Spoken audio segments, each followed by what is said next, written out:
मैं सरिता पांडे आप समस्त क्षेत्रवासियों को सादर प्रणाम करते हुए आज संविधान दिवस की हार्दिक शुभकामनाएं और बधाइयां आप सभी को प्रेषित करती हूं। जैसा कि आप सभी जानते हैं कि संविधान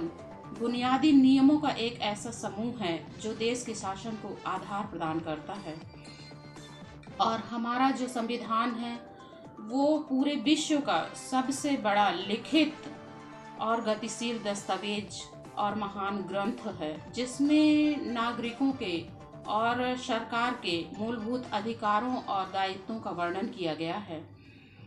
हमारे संविधान के पहले ही पन्ने पर दर्ज इंडिया दैट इज भारत ये प्रतीक है सभ्यता के सातत्य का और परंपरा की जुड़ती हुई कड़ियों का। और जैसा कि आप सभी जानते होंगे कि हमारा देश का संविधान इसे बनाने में 2 वर्ष 11 महीने और 18 दिन का समय लगा था और इसके लेखक श्री प्रेम बिहारी नारायण राय यादव थे। और इस संविधान की रूपरेखा बाबा भीमराव अंबेडकर जी ने इस प्रकार से बनाई थी कि भारत के किसी भी वर्ग के नागरिकों के साथ अन्याय न हो। और बाबा भीमराव अंबेडकर जी हमारे भारतीय संविधान के जनक माने गए हैं। हमारे भारतीय संविधान की जो मूल प्रति है वो ग्वालियर के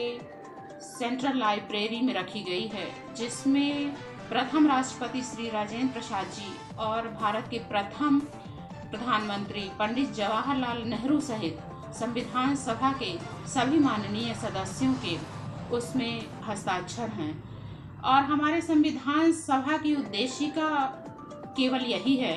कि हम भारत के लोग भारत देश को संपूर्ण प्रभुता संपन्न समाजवादी पंथ निरपेक्ष और लोकतंत्रात्मक गणराज्य बनाने के लिए तथा इस देश के समस्त नागरिकों को सामाजिक, आर्थिक और राजनैतिक न्याय दिलाने के लिए विचार, अभिव्यक्ति, धर्म, उपासना की स्वतंत्रता, प्रतिष्ठा और अवसर के समता दिलाने के लिए तथा इसमें प्रत्येक नागरिकों की गरिमा और राष्ट्र की एकता और अखंडता सुनिश्चित करने वाली बंधुता बढ़ाने के लिए दृढ़ संकल्प हो करके हमारी संविधान सभा के द्वारा 26 नवंबर 1949 को एतद द्वारा हमारे संविधान को अंगीकृत, अधिनियमित और अर्पित किया। तो इसके साथ ही मैं आप सभी को एक बार पुनः संविधान दिवस की बहुत बहुत बधाइयाँ प्रेषित करती हूँ और आपको ये भी बताना चाहती हूँ कि आज हमारी पार्टी हम सब आम आदमियों की पार्टी का स्थापना दिवस भी है। आम आदमी पार्टी की स्थापना 2012 में 26 नवंबर अर्थात आज के दिन ही हुई थी और हमारी पार्टी जो है वो देश के नागरिकों को उनके अधिकारों और दायित्वों के प्रति जागरूक कराने के साथ साथ जो हमारे मूलभूत अधिकार हैं, स्वास्थ्य, शिक्षा, रोजगार, बिजली, पानी, इन सब को धीरे धीरे नागरिकों तक पहुंचाने का पूर्ण रूप से दृढ़ संकल्प